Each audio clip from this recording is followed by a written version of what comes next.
Progressive Field opened to the public 20 years ago, back in 1994. Its construction paid for with money raised through the so-called sin tax passed by voters in 1990. As that tax prepares to expire, a vote to extend it once again on the ballot next month in May. News Channel 5's John Kosick takes a look at what the tax will mean to the park.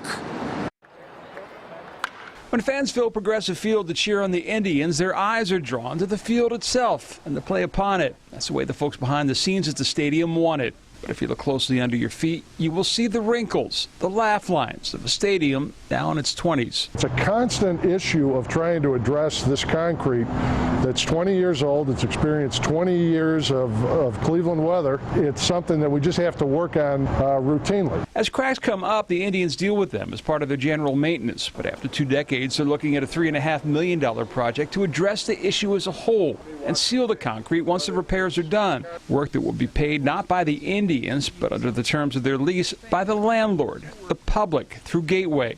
Money that would come from the sin tax, and if it expires, then the taxpayers. Opponents of extending the sin tax argued the public funds shouldn't be used to subsidize wealthy owners. It is an argument that was front and center during the first sin tax vote in 1990. We have 26 American baseball teams.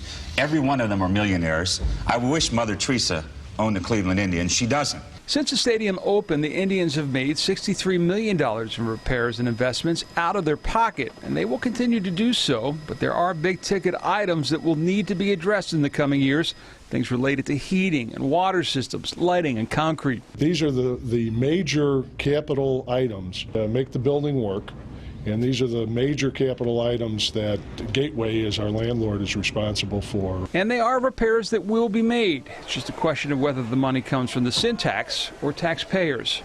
On your side, John Kosick, News Channel 5. And the vote on whether to extend the sin tax will take place in Cuyahoga County on May the 6th. Still ahead, it's a place you've never seen before. We're going to take you inside the visitors clubhouse, and you will get to meet the man that runs it. And Tribe Fever, a look at all the pregame festivities to get you ready for tomorrow's home opener. When I was a kid at Cleveland Municipal Stadium, I got a ball off the bat of Rocky Colavito, the Indians' right fielder. We were in the left field grandstand. A foul ball went up, and we kids put our gloves up trying to get that ball.